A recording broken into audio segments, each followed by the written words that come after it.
అందరికీ జేబీఎం. నేను Rajesh Mahasena. Welcome to Mahasena media. Ambati Rambabu గారిని పరామర్శించడానికి మా జంగిల్రాజ్ జగన్ గారు వెళ్ళారు. అక్కడి నుంచి ఒక ప్రెస్ మీట్ పెట్టారు. ఒకసారి మీకు ఆ ప్రెస్ మీట్ చూపిస్తాను. అతని మాటలు, అతను చెప్పిన అబద్ధాలకి ఎవిడెన్సులు చూపిస్తాను. అంబటి రాంబాబు అన్న చేసిన తప్పేమిటి అని అడుగుతా ఉన్నా.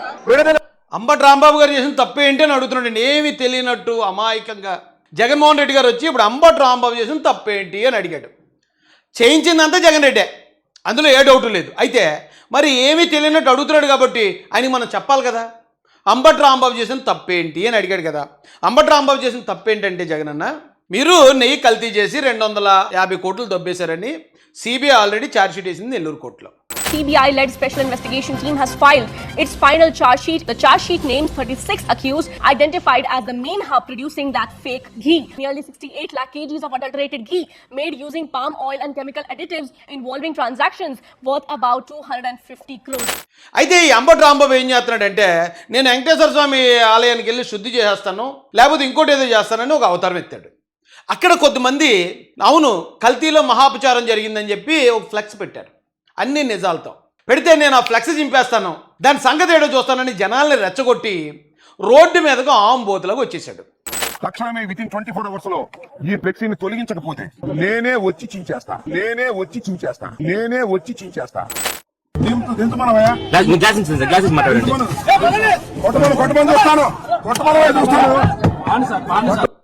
వాళ్ళు ఏదో నిరసన తెలియజేస్తూ ఉంటే కొట్టమని చూస్తారు కారు ఆపేసి. ఎక్కడో పోలీసులు ఉన్నారు, ఎక్కడో జనం ఉన్నారు, ఇతను మాత్రం జనం మధ్యలోకి వెళ్ళిపోయి కొట్టమని చూద్దాం వాళ్ళ సంగతి అంటే రెచ్చగొడుతున్నాడు. అది మీరు ఇచ్చిన డైరెక్షనే కదా. అంబటి రాంబాబు నువ్వు వెళ్ళి ఆంబోతులాగా అక్కడ ఉన్న తెలుగుదేశం కార్యకర్తలు రెచ్చగొట్టే ఈ టాపిక్ని డైవర్ట్ చేయని మీరే చెప్తూ వచ్చాడు, రెచ్చగొడుతున్నాడు.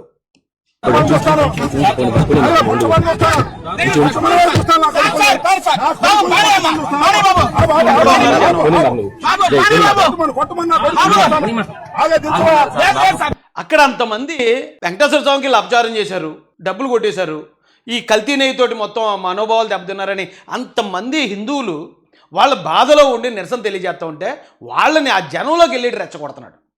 కొట్టమని చూద్దాం నా కొడుకుల్ని. వాళ్ళు అసలు ఎందుకు అంత అవసరం ఏమొచ్చింది అంటే ఇదొక తప్పు. జగనన్న నీకే చెప్తున్నాను, ఏం తప్పు చేశాడని ఏమీ తెలియనట్టు అడుగుతున్నావు కదా. ఇంకో తప్పు అతను ఏం చేశాడు చెప్తాను రా.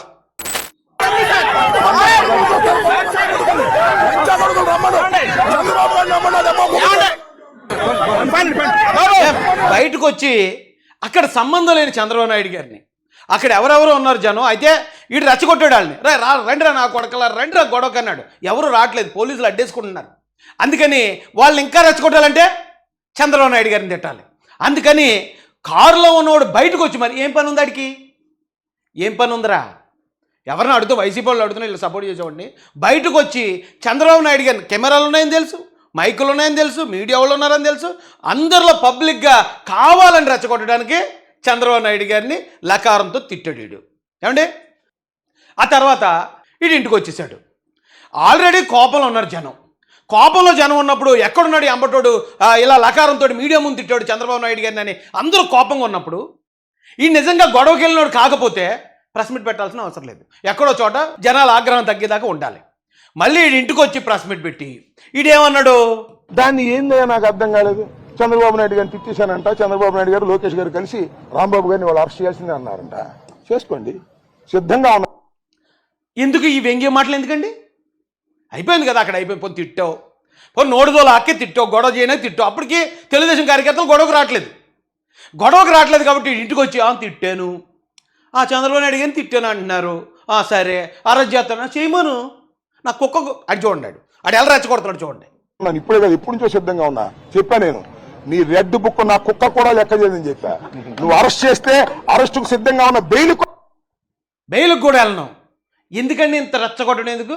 జగన్ రెడ్డి నీకే చెప్తున్నాను, ఏం తప్పు చేశాడు అంబటన్నావు కదా, ఆడు కుక్క కన్నా దారుణంగా జనాలు రెచ్చగొట్టాడు. ఎంత రెచ్చగొట్టకూడదో అంత రెచ్చగొట్టాడు. ఇంటికి వచ్చి మళ్ళీ ప్రెస్ మీట్ పెట్టి మరీ రెచ్చగొట్టాడు. అడిగి ఏం పని ఉంది? ఏం తప్పు చేశాడా? ఈ తప్పు కాదు ఇది. నీ వాళ్ళను వాళ్ళు అరెస్ట్ చేస్తారని తెలుసు. నేను బెయిల్కి వెళ్ళను, పారిపోను, నా ఇంట్లోనే ఉంటా. అసలు మీరందరూ వచ్చి అరెస్ట్ చేసుకుంది తీసుకెళ్ళి వెళ్ళిపోతాను, మమ్మల్ని అందరూ నాగమంటాను వెళ్ళిపోతాను. దాన్ని ఏందో నాకు అర్థం కాలేదు. చంద్రబాబు నాయుడు గారిని తిట్టేశాను. ప్లాన్డ్గా జరుగుతుంది కదండి ఇదంతా. జగన్ ప్లాన్ కదా. జగన్ ఇదంతా ప్లాన్ చేసి అతనికి ఇచ్చి ఇప్పుడు జరిగిన తర్వాత అన్న అంబటన్నా నేను ఖచ్చితంగా నేను నీతో ఇలా మురిగింతున్నాను కదా, నేను బొక్కలు వేసేస్తారు, నేను వచ్చి ఇలా ప్రెస్ మీట్ పెడతాను. ఇదంతా స్క్రిప్ట్, ఇది ఒక ప్లాన్ ప్రకారం జరిగింది. ఏమీ తెలియనట్టు జగన్ గారు వచ్చి ఏం తప్పు చేశాడు మా అంబటన్నా? ఓడి అమ్మ, ఈ యాక్టింగ్కి ఆస్కార్ ఎందుకు పని చేస్తుందన్న జగన్ నీ దగ్గర? ఖచ్చితంగా నువ్వు సినిమాల్లో ఉంటే భారతదేశానికి ఖచ్చితంగా మొట్టమొదటి ఆస్కార్ అవార్డు నువ్వే తీసుకొస్తావు బెస్ట్ యాక్టింగ్లో. రాజీనామా చేసిన తప్పేమిటి అని అడుగుతా ఉన్నా. జోగి రమేష్ చేసిన తప్పేమిటి అని అడుగుతా ఉన్నా. జోగి రమేష్ చేసిన తప్పు ఏంటంటే ఇప్పుడు ఆల్రెడీ గొడవ జరుగుతుందండి. ఆల్రెడీ జనాలు తీవ్ర ఆగ్రహాలతో ఉన్నారు. చంద్రబాబు నాయుడు గారిని ఇప్పుడు మళ్ళీ తిడుతున్నాడు. మా అధికారం వచ్చిన తర్వాత కూడా మమ్మల్ని రోడ్డు మీదకి వచ్చి రెచ్చగొడుతున్నారు, మమ్మల్ని తిడుతున్నారని ప్రజల ఆగ్రహంతో ఉన్నప్పుడు, వెంకటేశ్వర స్వామికి అన్యాయం జరిగిందని హిందువులంతా ఆగ్రహంతో ఉన్నప్పుడు, అప్పుడు మళ్ళీ జోగ్గాడి ప్రెస్ మీట్ పెట్టి లోకేష్ గారిని తిట్టాల్సిన అవసరం ఏంటి? వీడికి తెలుగుదేశం పార్టీయే కల్తీ అని చెప్పిన వాస్తవే కదా. లోకేష్ ఒళ్ళు తగ్గింది, కొవ్వు తగ్గింది, కానీ బుర్ర పోయింది, చిపోయి తప్పే ఉంది. ఇవన్నీ కూడా వాస్తవాలే కదా. ఇప్పుడు అంబటి రాంబాబుని ఇంటి మీదకి వెళ్ళారు జనం, ఓకే, ఆగ్రహంతో ఇంటి మీదకి వెళ్ళారు ఆడి దోల మాటలకి. అక్కడ ఇంకా వైసీపీ నాయకులు చాలా మంది ఉన్నారు కదా, వాళ్ళందరూ ఇళ్ళ మీదకి ఎందుకు వెళ్ళలేదు? ఎక్కడో ఉన్న జోగ్గాడి ఇంటి మీదకి ఎందుకు వచ్చారు? ఈడు దోల మాటలు మాట్లాడు, ఈడు రెచ్చగొట్టాడు. అంటే ఇది కూడా స్క్రిప్టు. ఒక కాపు నాయకుడిని రెచ్చగొట్టాలి, ఆడితో తిట్టించాలి, ఆడిని కొట్టించాలి. తర్వాత ఒక బీసీ నాయకుడిని తిట్టించాలి, ఆడిని కూడా కొట్టించినట్టు యాక్ట్ చేసి మనం ఇగో కాపుల మీద బీసీల మీద కూటమి ప్రభుత్వం దాడి జరుగుతుందని మళ్ళీ జగన్ వచ్చి ఇలా ప్రెస్ మీట్ పెట్టాలి. అంతే కదా, అంతకుమించి ఏమైనా ఉందా? జగన్ మాట్లాడి ఇప్పుడు దాకా మాట్లాడిన దానికి ఏ ఆధారం ఉంది? దేనికి ఆధారం లేదు, అన్ని అబద్ధాలు చెప్పుకుంటూ పోతాడు. చంద్రబాబు నాయుడు గారిని ఎవరైనా ప్రశ్నిస్తే ఎందుకయ్యా ఇంత అబద్ధాలు చెప్పావు, ఎందుకయ్యా ఇలా అన్యాయం చేశావు, ఎందుకయ్యా ఇలా వెంకటేశ్వర స్వామి ప్రసాదాన్ని ఆ ప్రతిష్టను ఎందుకయ్యా దెబ్బతీశావు అని చంద్రబాబు నాయుడు గారిని ఎవరైనా గట్టిగా నిలదీస్తే అది చేసింది ఏమిటి? అంబటి రాంబాబు మీద అంబటి రాంబాబు గురించి చెప్తుంటే నాకు అర్థం కాలేదు. ఎవరు ప్రశ్నించారు, ఎవరు వెంకటేశ్వర స్వామి గురించి ఎలా చేస్తామని అడిగారు, ఎవరు చేశారు అనుకున్నాను నేను ఇంకా అప్పటిదాకా. అవన్నీ అంబటి రాంబాబు అన్నాడట. మరి ఆ లకారాలతో తిట్టినోడు, నా కుక్క కూడా భయపడదు, రండి నన్ను అరెస్ట్ చేయండి, ఆ ఏట్రా మీరండి పోలీసులు మీరు, మరి ఆడేవుడు ఆడేవుడండి? కొంప తీసి అంబటి రాంబాబు ట్విన్ బ్రదర్గా ఉన్నాడా? హలో బ్రదర్సా? ఒకడు వచ్చి రోడ్డు మీద రచ్చ చేస్తా ఉంటే ఇంకొకటి వెళ్ళి ఇలా నీతి వాక్యాలు చెప్తున్నాడా? ఏం మాట్లాడుతున్నారు జగన్ గారు మీరు? రాష్ట్రం అంతా చూసిందండి ఆడు ఏం మాట్లాడాడు. మీరు ఇప్పుడు వచ్చి ఎంత పచ్చబద్ధం నిస్సిగ్గుగా. ఒకసారి మళ్ళీ వింటారా? వినండి. ఇదే పెద్ద మంచి చంద్రబాబు నాయుడు గారు క్షమాపణ చెప్పాల్సింది పోయి చంద్రబాబు నాయుడు గారిని ఎవరైనా ప్రశ్నిస్తే ఎందుకయ్యా ఇంత అబద్ధాలు చెప్పావు, ఎందుకయ్యా ఇలాగ అబద్ధాలు చెప్పావు అన్నాడట. ఎవరో అంబటి రాంబాబు. ఎక్కడ అన్నాడో మరి. ఇలా అన్యాయం చేశావు, ఎందుకయ్యా ఇలాగ అన్యాయం చేసావు అన్నాడట అంబటి రాంబాబు. ఇలా వెంకటేశ్వర స్వామి ప్రసాదాన్ని ఆ ప్రతిష్టను ఎందుకయ్యా దెబ్బతీశావు, ఎందుకయ్యా వెంకటేశ్వర స్వామి ప్రసాదాన్ని దెబ్బతీసావు అన్నాడట అంబటి రాంబాబు. అందుకని అతని మీదకి దాడికి వెళ్ళిపోయి అతను అరెస్ట్ చేస్తారట. ఓయమ్మో, ఒకవేళ వేరే రాష్ట్రం వాడు ఎవడన్నా కనుక, అంటే తెలుగు రానోడు మీ మాటలను కనుక ఆడి లాంగ్వేజ్లో డబ్బింగ్ పెట్టుకుంటే ఇదంతా నిజమే నమ్మెత్తడాడు. కానీ ఇదంతా మా కళ్ళ ముందు జరిగింది. రాష్ట్ర ప్రజలందరూ చూశారు. ఎలా వచ్చి మాట్లాడాడో, ఎలా రెచ్చగొట్టాడో, ఎలా ఇచ్చేసాడో అందరికీ తెలుసు. ఎవరు చెప్తున్నారు మీరు? మీకు మీరే అబద్ధాలు చెప్పేసుకుంటున్నారా ఏంటి? ఏంటండి బాబు ఎంత దారుణంగా ఉన్నారు అని చంద్రబాబు నాయుడు గారిని ఎవరైనా గట్టిగా నిలదీస్తే, గట్టిగా ప్రశ్నిస్తే అది చేసింది ఏమిటి? అంబటి రాంబాబు మీద దాడి. ఏకంగా గుడి నుంచి దాని ఇంటికి వచ్చే మార్గంలో ఈ మాదిరిగా కథ చూడండి. ఇక్కడ ఓ ఫోటో చూపించాడు కదా ఆయన, పట్టుకొచ్చాడు. కొన్ని ఫోటోలు అయితే పట్టుకొచ్చాడు.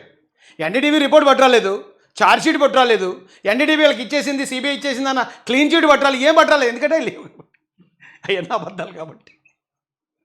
కదా ఏదో కొన్ని ఫోటోలు పట్టుకొచ్చాడు. ఏంటో ఫోటోలు కర్రలు పట్టుకుని నిలబడి ఉన్నారు తెలుగుదేశం కార్యకర్త. అయితే నేను నా వీడియో చూసినప్పుడు నాకు కూడా అనిపించింది, ఏంటి వీళ్ళు కర్రలు పట్టుకుని నిలబడాల్సిన అవసరం ఏమొచ్చింది అనుకున్నాను.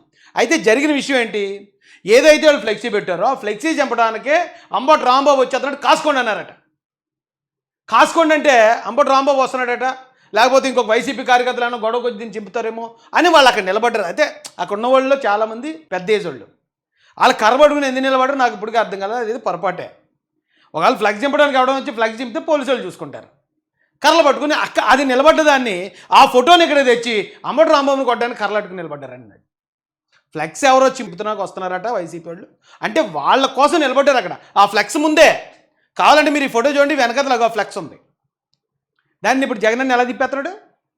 అంబటి రాంబాబుని కొట్టడానికి కర్రలేసి కాసుకొచ్చినారట ఎవరో ఆ పెద్ద వయసు వాళ్ళు. అన్నిటికన్నా ఆశ్చర్యం ఇంకోటి ఏంటో తెలుసా? చెప్పండి. ఒక మంత్రిని అంబటి రాంబాబు అని ఒక మంత్రి కాపు కులంలో నిజంగా గర్వంగా చెప్తా ఉన్నా నేను, ఒక టైగర్ అని కూడా చెప్తా నేను. గొప్పగా బ్రతికినాడు, గొప్పగా ఒక విలువ ఉన్న వ్యక్తి, ఒక విలువ ఉన్న వ్యక్తి. కనీసం ఒక్కడు కూడా చప్పట్లు కొట్టలేదండి. కాపు కులంలో టైగర్ అన్నాడు, కాపు అన్నాడు, వాళ్ళు ఏదో ఒక ఎలివేషన్ ఇద్దాం అనుకున్నాడు, ఒక్కడు కూడా చప్పట్లు కొట్టలేదు. ఆ ఊరికన్నా ఆ టైగర్ ఏంటి, ఆడి పిల్లకన్నా దైద్యవాడు, ఆడు చెత్తకారిత కుక్క అన్నది దైద్యం, ఆయన పట్టుకుని మా కాపు కులం టైగర్ అంటే వీటని అక్కడ ఉన్న కాపులు కూడా ఒక్కడు కూడా చప్పట్లు కొట్టలేదు. అయ్యా అది పరిస్థితి. నేను కూడా నేను గట్టిగా చెప్తాను, అలాంటి వ్యక్తిని ఆశ్చర్యం కలిగించే విషయం ఏంటంటే తప్పుడు కేసులో ఇల్లీగల్ గా ఆయన అరెస్ట్ చేయడమే కాకుండా స్టేషన్ లో ఈ నల్లపాడు సిఐ వంశీ అట, పట్టాభిపురం సిఐ ఇంకొకడు వెంకటేశ్వర్లు అంట, వీళ్ళు అంబటి రాంబాబు అన్న ఫిజికల్ గా కొట్టడం జరిగింది. ఫిజికల్ గా ఒక మంత్రిని ఎంత ఎంత అన్యాయం, అయ్యో అది పెద్ద ఘోరం. మరి మీరు చేసింది ఏంటి? మీరు రఘురామరాజు గారిని చేసింది ఏంటి? ఈయన ఇంకా తెలుగుదేశం పార్టీ కాదు, ప్రతిపక్ష పార్టీ. అతను ఒకవేళ అరెస్ట్ చేశారంటే అరెస్ట్ చేశారు, కొట్టడం అయితే కొట్టు ఉండరు. ఒకవేళ కొట్టుంటే ఆయన కోర్టులోకి వెళ్ళినప్పుడు నన్ను కొట్టారని చెప్తే పంపిందరు చెకప్కి. ఎందుకు పంపించలేదు? దెబ్బలుంటే దెబ్బలు చూపించాడు కదా జడ్జి గారికి. ఆ రోజున రఘురామరాజు గారు చూపించారు కదా దెబ్బలు, అందుకే కదా గుంటూరు ప్రభుత్వ హాస్పిటల్కి పంపించారు, అందుకే కదా తర్వాత మళ్ళీ కోర్టుకి వెళ్ళి ఆయన ఆర్మీ హాస్పిటల్కి వెళ్ళాడు. మీరేం చేశారు? మీ సొంత ఎంపీని కొట్టించారు మీరు. మీ సొంత ఎంపీని తప్పు చేయకపోయినా ఆయన అక్రమంగా అరెస్ట్ చేసి తీసుకొచ్చి అడిషనల్ డీజీపీ స్థాయి ఆఫీసర్ని పెట్టి ఆ ప్రైవేట్ వ్యక్తులు ఎవరో ఉంటే వాళ్ళని తీసుకెళ్ళి ఆయన గుండెల మీద కూర్చోబెట్టి ఆయనకు హార్ట్ అటాక్ వచ్చేలాగా ప్రయత్నాలు ఆయన కొట్టించింది మీరు. ఇవాళ ఆశ్చర్యపోతున్నారా? షాక్ అయిపోతున్నారా? ఏంటనేది